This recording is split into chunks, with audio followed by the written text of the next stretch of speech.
INTUC കേരളത്തിൽ India രാജ്യത്ത് ദേശീയ പണിമുടക്കും പ്രക്ഷോഭങ്ങളും പ്രാദേശിക തല പ്രക്ഷോഭങ്ങളും ദേശീയ സംസ്ഥാന പ്രക്ഷോഭങ്ങളും ഒക്കെയായി മുന്നോട്ട് പോകുന്ന ഒരു സന്ദർഭമാണ്. രാജ്യത്ത് ഇന്ത്യ രാജ്യം ഏറ്റവും കൂടുതൽ സംരക്ഷിത തൊഴിൽ നിയമങ്ങൾക്ക് നേതൃത്വം കൊടുക്കപ്പെട്ട പാർലമെന്റാണ് രാജ്യമാണ് ഇന്ത്യ രാജ്യം. ആ ഇന്ത്യ രാജ്യത്തിൻ്റെ ചരിത്രത്തിൽ ആദ്യമായി തൊഴിലാളികൾക്ക് അരക്ഷിത ബോധത്തിലൂടെ കടന്നു പോകുന്ന ഒരു സന്ദർഭവും ലേബർ കോഡുകളാക്കി മാറ്റിയപ്പോൾ ആ ലേബർ കോഡുകളും അതിൽ അടങ്ങിയിരിക്കുന്ന തൊഴിലാളി വിരുദ്ധ സമീപനങ്ങൾക്കുമെതിരായി രാജ്യവ്യാപകമായി നരേന്ദ്രമോദി സർക്കാരിനെതിരായിട്ടുള്ള സമരമുഖത്താണ് INTUC അടക്കമുള്ള തൊഴിലാളി സംഘടനകൾ. ഇന്ത്യ രാജ്യത്തിൻ്റെ പാർലമെന്റിൽ ഒരു സന്ദർഭത്തിൽ പാസാക്കിയതായ നിയമനിർമ്മാണങ്ങൾ മുഴുവൻ ഈ രാജ്യത്തെ ജനങ്ങളെ ഏതൊക്കെ രീതിയിൽ സാമ്പത്തികമായി ശാക്തീകരിക്കണോ ആ ശാക്തീകരണ പ്രവർത്തനങ്ങൾക്കൊക്കെ നേതൃത്വം കൊടുക്കാൻ ആവശ്യമായിട്ടുള്ള നിയമനിർമ്മാണങ്ങൾക്കാണ് ഒരു ഘട്ടത്തിൽ നേതൃത്വം കൊടുക്കുന്നത്. അതിൻ്റെ ഭാഗമായി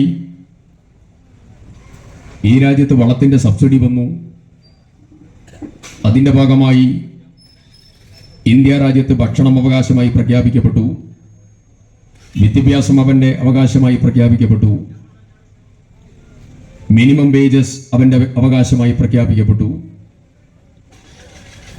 തൊഴിൽ അവൻ്റെ അവകാശമായി പ്രഖ്യാപിക്കപ്പെട്ടു. വിവരാവകാശം അവൻ്റെ അവകാശമായി ഈ രാജ്യത്ത് പ്രഖ്യാപിക്കപ്പെട്ടു.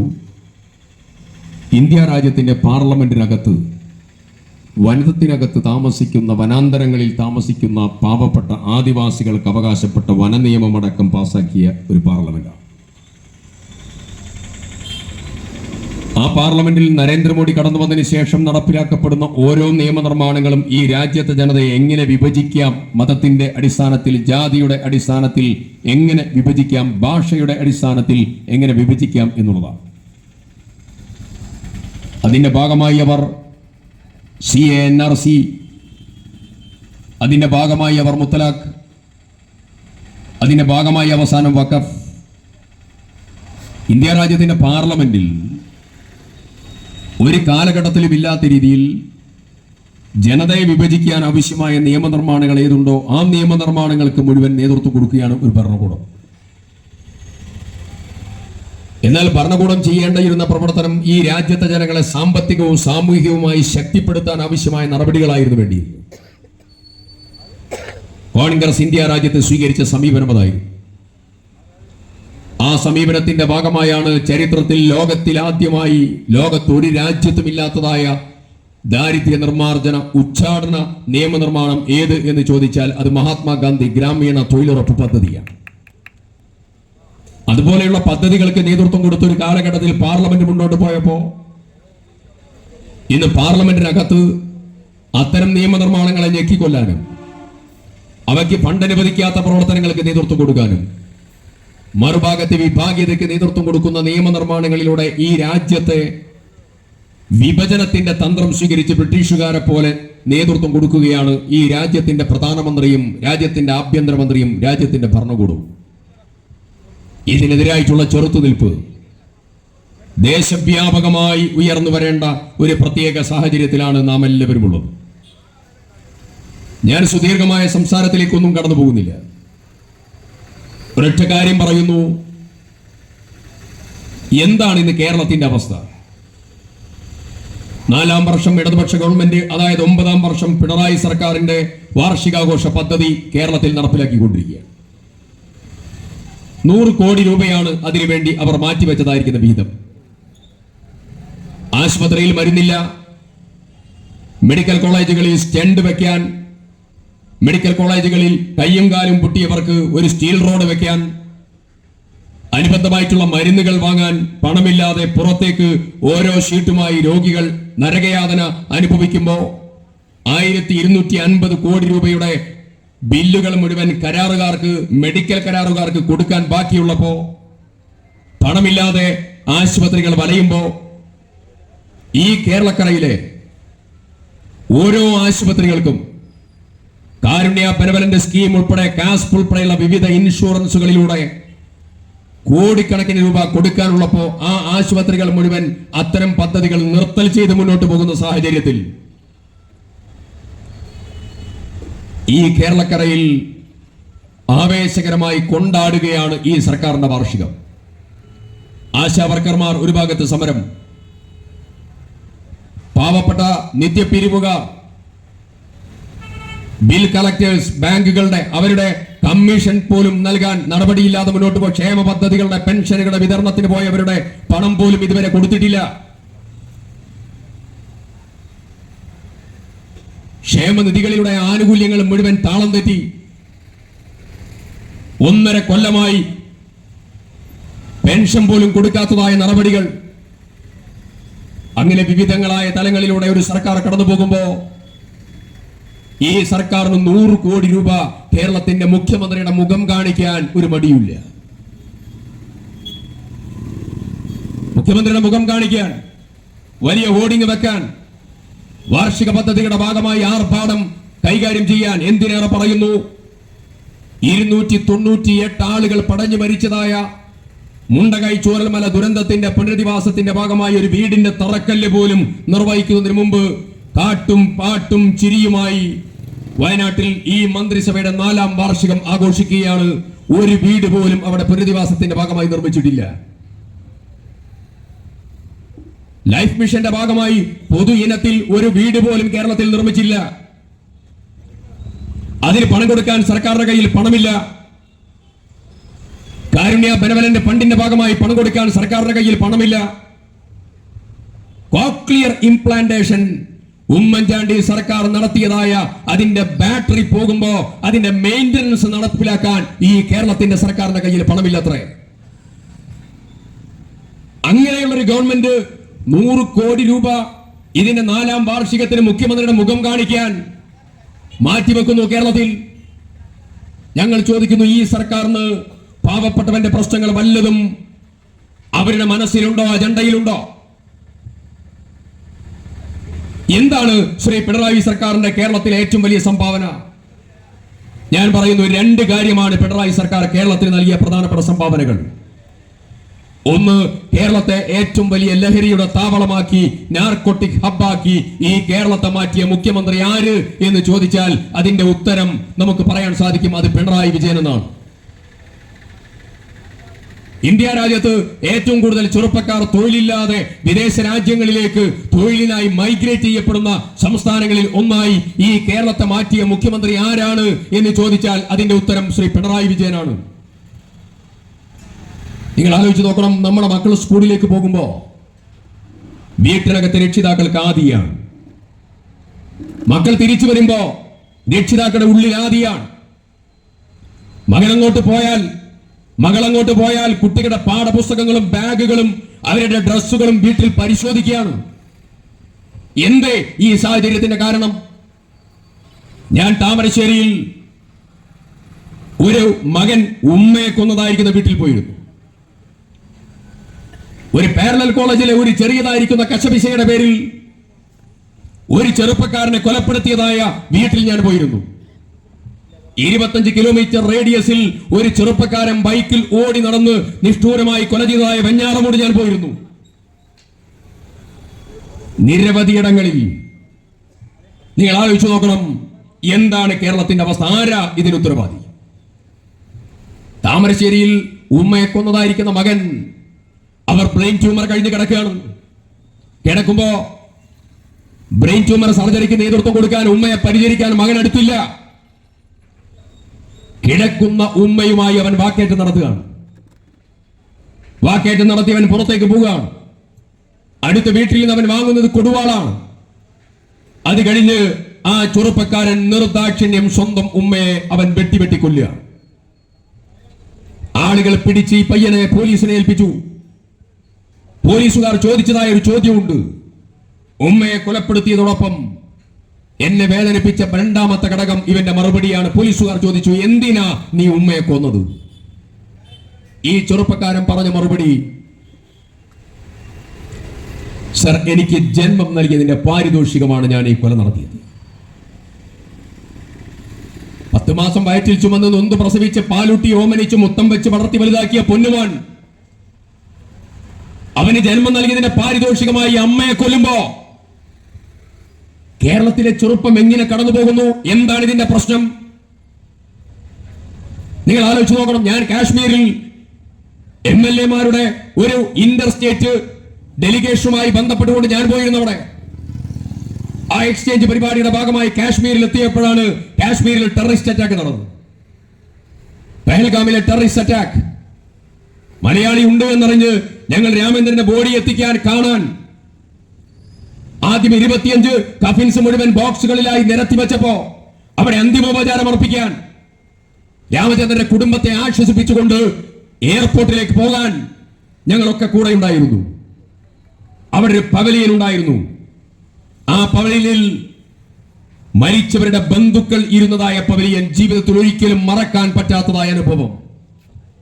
നെഞ്ചത്തടിച്ച് നിലവിളിച്ച് സ്വന്തം ഉല്ലസിക്കാൻ വേണ്ടി കടന്നു വന്നപ്പോ സ്വന്തം ഇടയിൽ നിന്നും ഭീകരവാദികൾ, പാകിസ്ഥാൻ തീവ്രവാദികൾ കൊണ്ടുപോയ അച്ഛനെ ഓർത്ത്, ഭർത്താവിനെ ഓർത്ത്, മകനെ ഓർത്ത് വാവിട്ട് നിലവിളിച്ച് സ്വന്തം ശരീരത്തിൽ ആക്രമിക്കുന്നതായിരിക്കുന്ന ഭാരതീയരായ നമ്മുടെ പ്രിയപ്പെട്ട സഹോദരിമാരുടെയും സഹോദരന്മാരുടെയും വല്ലാത്ത മുഖം ജീവിതത്തിൽ ഒരിക്കൽ പോലും മറക്കാൻ കഴിയാത്ത അനുഭവമാണ്. ഞാൻ പറഞ്ഞു വന്നത്, ആ കാശ്മീർ സന്ദർശനത്തിന്റെ ഭാഗമായി 3-ാമത്തെ ദിവസം ഞങ്ങൾ അവിടെ ശങ്കരാചാര്യരുടെ തപസ്സിരുന്നതായ സ്ഥലത്ത് പോയി. ആ ക്ഷേത്രത്തിൽ 248 അടികൾ പടികൾ കയറി വേണം അതിലേക്ക് പോകാൻ. വലിയൊരു കുന്നാണ്. ശങ്കരാചാര്യ തപസ്സിരുന്നതായ ആ മഠത്തിന്റെ താഴെ പോയി ഏറ്റവും മുകൾ പരപ്പിൽ അല്പസമയം അതിനോട് ചേർന്നൊന്നിരുന്നു. കാലടിയിൽ നിന്നും പോയി ശങ്കരാചാര്യർ അമ്മ അരിയാമ്പ ചോദിക്കുന്നുണ്ട് ശങ്കരാചാര്യരോട്, ശങ്കര, ഞാൻ നിന്നെ 10 മാസം വയറ്റിൽ ചുമന്ന് നൊന്തു പ്രസവിച്ച് നിന്നെ ഇത്രത്തോളം വലുതാക്കി, എനിക്ക് എന്ത് നീ പ്രതിഫലം നൽകും? ശങ്കരാചാര്യർ മറുപടി ഉണ്ട്, അമ്മ എന്താണ് ഈ ചോദിക്കുന്നത്? അമ്മ അരിയാമ്പയോട് പറയാം, അമ്മ എന്താ ഈ ചോദിക്കുന്നത്? അമ്മയോട് എന്ത് പ്രതിഫലം നൽകാൻ? അതിന് പറയുന്നവൻ അമ്മ പറയുന്നു, അരിയാമ്പ, അങ്ങനെയും ഇങ്ങനെയും പറഞ്ഞൊഴിയാൻ പറ്റില്ല, എന്തെങ്കിലും തന്നേ പറ്റൂ.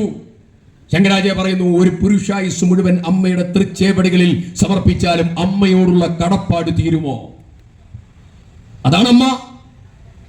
വിശുദ്ധ ഖുർആനിൽ പറയുന്നു, നിന്റെ അമ്മയുടെ കാൽപാദത്തിന്റെ തള്ളവിരലിന്റെ അടിയിലാണ് സ്വർഗം. ഉമ്മ കനിയണം, അമ്മ കനിയണം, നീ സ്വർഗത്തിലാണോ നരകത്തിലാണോ എന്ന് തീരുമാനിക്കാൻ. ബൈബിളും പറയുന്നു സമാനമായി, അമ്മയെ ധിക്കരിക്കുന്നവൻ, വേദനിപ്പിക്കുന്നവൻ അവൻ ഈ ലോകത്ത് തന്നെ അനുഭവിക്കും. അതാണ് പറയുന്നത്. അങ്ങനെയുള്ളതായ അമ്മയെ വെട്ടിക്കൊലപ്പെടുത്തിയ കേരളത്തിൽ നിങ്ങൾ ആലോചിച്ച് നോക്കണം, എന്താ ഈ കേരളത്തിന്റെ അവസ്ഥ? ഇതൊരിടത്തല്ല. കേരളത്തിന്റെ മുഖ്യമന്ത്രി പിണറായി വിജയൻ കോഴിക്കോട് KSTA അധ്യാപക സംഘടനയുടെ യോഗത്തിൽ വെച്ചുകൊണ്ട് പറയാണ്, ലഹരി ഒരു യാഥാർത്ഥ്യമാണ്, അതിനെതിരായിട്ടുള്ള പ്രതിരോധം വേണം. ഞാൻ പിണറായി വിജയനോട് ചോദിക്കുന്നു, കേരളത്തിൽ ലഹരി ഒരു യാഥാർത്ഥ്യമാണ് എന്ന് പ്രഖ്യാപിച്ച ചരിത്രത്തിലെ ആദ്യത്തെ മുഖ്യമന്ത്രിയുടെ പേര് ഏത് എന്ന് ചോദിച്ചാൽ നാണം കെട്ട മുഖ്യമന്ത്രിയായ പിണറായി വിജയൻ മാത്രമാണ്. ഉമ്മൻചാണ്ടി മുഖ്യമന്ത്രിയാകുമ്പോൾ പറഞ്ഞോ ലഹരി ഒരു യാഥാർത്ഥ്യമാണ്? അല്ല, പ്രതിരോധിച്ചു. നായനാർ മുഖ്യമന്ത്രിയായപ്പോ പറഞ്ഞോ? VS മുഖ്യമന്ത്രിയായപ്പോ പറഞ്ഞോ? ആന്റണി മുഖ്യമന്ത്രിയായപ്പോ പറഞ്ഞോ? ആരെങ്കിലും പറഞ്ഞോ? പറഞ്ഞില്ല. പറയേണ്ട സാഹചര്യത്തിലേക്ക് കേരളത്തെ എത്തിച്ചില്ല. നിങ്ങൾ എന്തേ കാണിച്ചത്?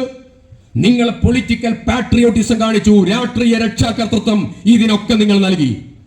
അതിന്റെ ഭാഗമായി സാർവത്രികമായി മക്കൾ പോകുന്ന സ്കൂളുകൾ, അവർ പോകുന്ന കോളേജുകൾ, അവർ സഞ്ചരിക്കുന്ന മാർക്കറ്റുകൾ, അവർ പോകുന്ന വാഹനങ്ങൾ, സാമൂഹ്യ ജീവിതക്രമത്തിന്റെ ഭാഗമായി സ്പർശിക്കുന്ന ഇടങ്ങൾ ഏതുണ്ടോ ആ ഇടങ്ങളിൽ മുഴുവൻ ഇത് കിടക്കുക, വലിയ നെറ്റ്വർക്കായി കിടക്കുക.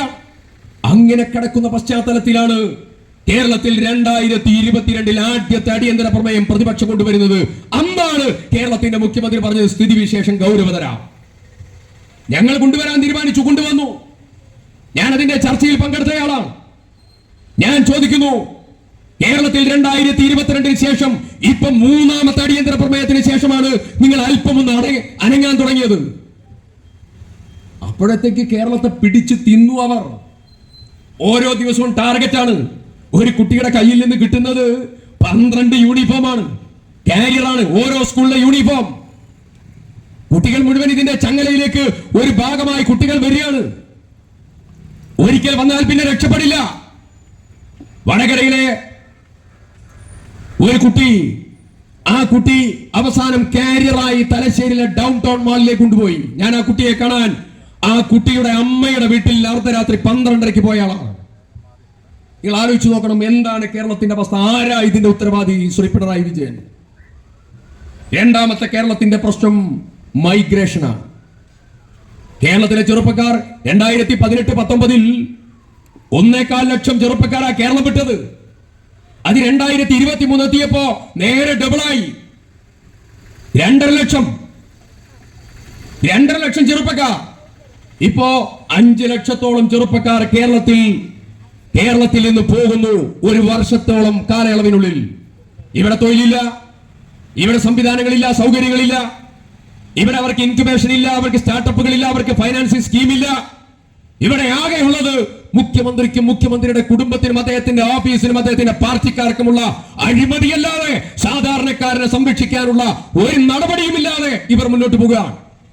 കേരളത്തിലെ മുഖ്യമന്ത്രി പിണറായി വിജയന്റെ പ്രിൻസിപ്പൽ സെക്രട്ടറി ശിവശങ്കരൻ ഈ കേരളത്തിൽ സ്വർണ്ണ കള്ളക്കടത്ത് കേസിന്റെ ഭാഗമായി ജയിലിൽ കിടന്ന് 99 ദിവസം.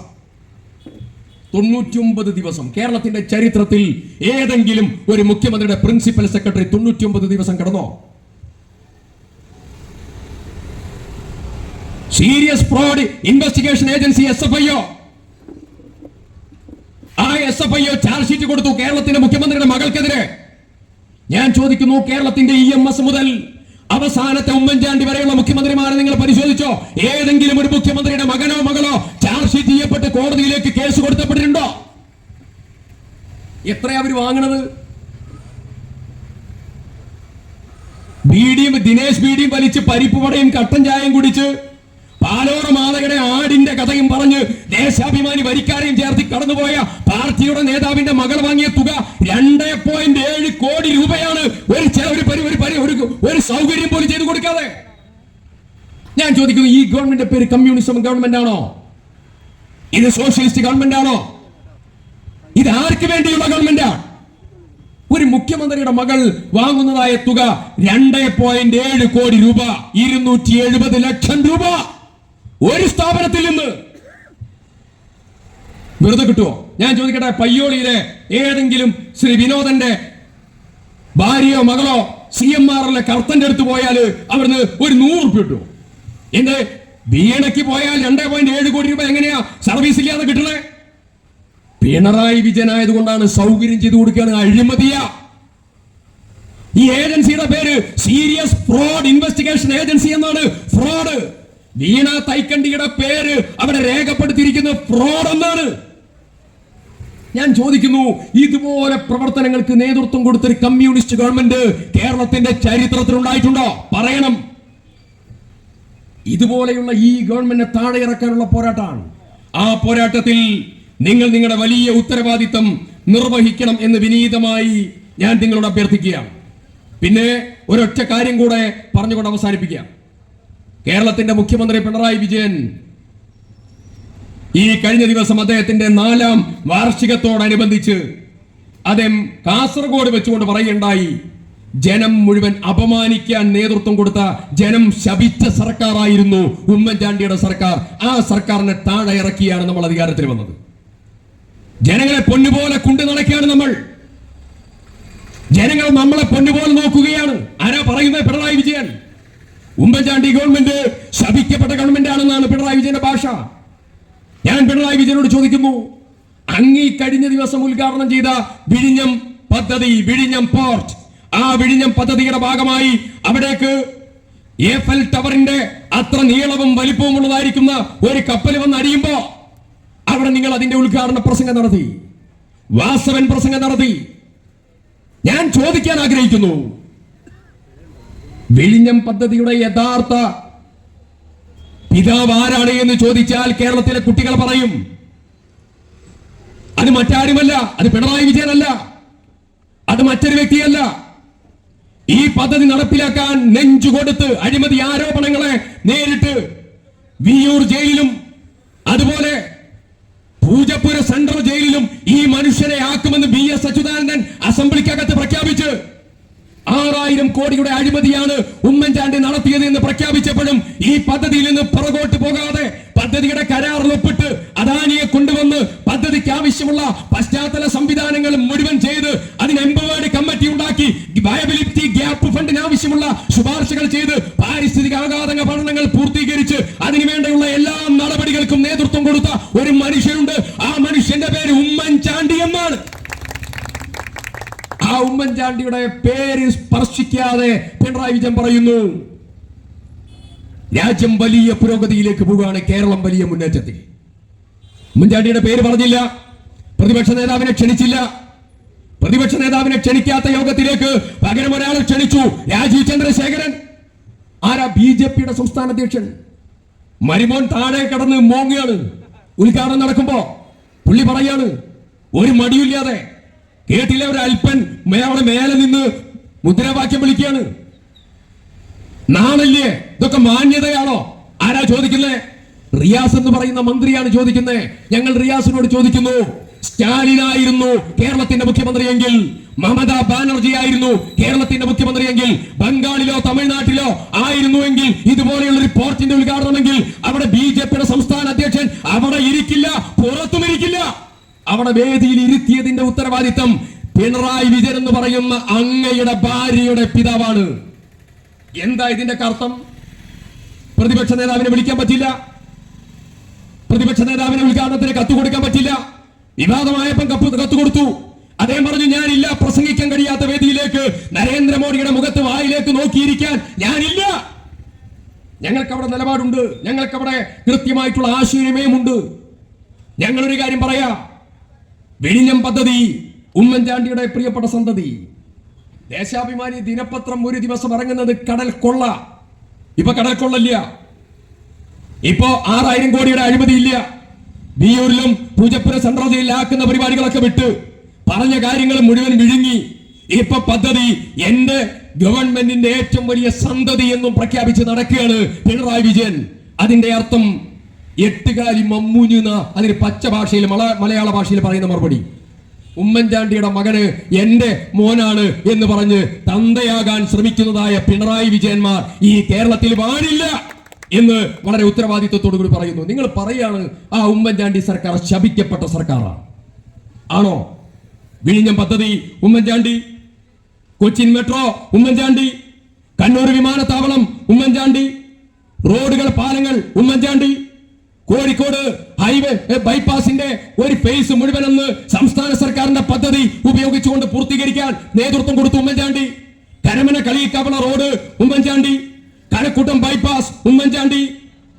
നിങ്ങൾ ആലോചിച്ചു, എല്ലാ നിയോജകമണ്ഡലങ്ങളിലും ആർട്സ് ആൻഡ് സയൻസ് കോളേജുകൾ ഉമ്മൻചാണ്ടി, 12 പുതിയ മെഡിക്കൽ കോളേജുകൾ ഉമ്മൻചാണ്ടി, 12 പുതിയ താലൂക്കുകൾ ഉമ്മൻചാണ്ടി, 36 പുതിയ വില്ലേജുകൾ ഉമ്മൻചാണ്ടി, 4,52,000 വരുന്ന പുതിയ പദ്ധതി, പുതിയതായ വീടുകൾ കേരളത്തിൽ കൊടുക്കാൻ തീരദേശ മേഖലയിലെ മത്സ്യത്തൊഴിലാളികൾക്കും ആദിവാസികൾക്കും ഹരിജനങ്ങൾക്കും മുഴുവൻ കൊടുത്ത് സാധാരണക്കാർക്ക് കൊടുത്ത് 4,52,000 പുതിയ വീടുകൾ കൊടുക്കാൻ നേതൃത്വം കൊടുത്തു ഉമ്മൻചാണ്ടി. കോക്ലിയർ ഇംപ്ലാന്റേഷൻ സർജറിക്ക് നേതൃത്വം കൊടുത്തു ഉമ്മൻചാണ്ടി. ഒരു സാധാരണക്കാരൻ പാവപ്പെട്ടവൻ ഒരു പെൻഷൻ വാങ്ങുമ്പോ രണ്ടാമത്തെ പെൻഷൻ അവന് അർഹതയുണ്ടെങ്കിൽ ഇരട്ട പെൻഷൻ അവന് യോഗ്യനാണ് എന്ന് പ്രഖ്യാപിച്ച് പാവപ്പെട്ടവനെ താലൂട്ടി ഓമനിച്ച് മുത്തം വെച്ച് വളർത്തി വലുതാക്കിയ പ്രിയപ്പെട്ട ഉമ്മൻചാണ്ടി. ജനസമ്പർക്ക പരിപാടിക്ക് നേതൃത്വം കൊടുത്ത ഉമ്മൻചാണ്ടി. 800 കോടി രൂപ പാവപ്പെട്ടവനെ ചികിത്സിക്കാൻ ചരിത്രത്തിലാദ്യമായി കാരുണ്യ ബെനവലന്റ് ഫണ്ടിലൂടെ നൽകിയതായ ഉമ്മൻചാണ്ടി. മുഖ്യമന്ത്രിയുടെ ദുരിതാശ്വാസ ഫണ്ടിലൂടെ 600 കോടി രൂപയുടെ CMDRF ഫണ്ട് വിതരണം ചെയ്യാൻ നേതൃത്വം കൊടുത്ത ഉമ്മൻചാണ്ടി. ചരിത്രത്തിലാദ്യമായി 1 രൂപയ്ക്ക് 1 കിലോ അരി കൊടുക്കാൻ നേതൃത്വം കൊടുത്ത ഉമ്മൻചാണ്ടി.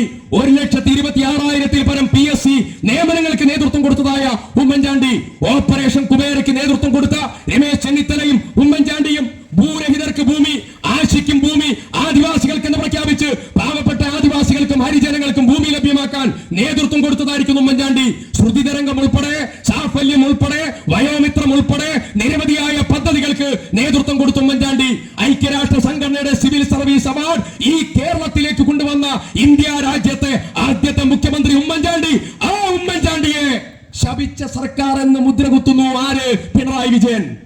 എന്നിട്ട് പിണറായി വിജയൻ ശപിക്കുമ്പോ ഞങ്ങൾ പിണറായി വിജയനോട് പറയാ, ഒരു കാര്യം പറയാ പിണറായി വിജയനോട്, നിങ്ങൾക്ക് ശപിക്കുക. പിണറായി വിജയൻ ശപിച്ചാൽ ആ ശാപൊന്നും ഏൽക്കൂല.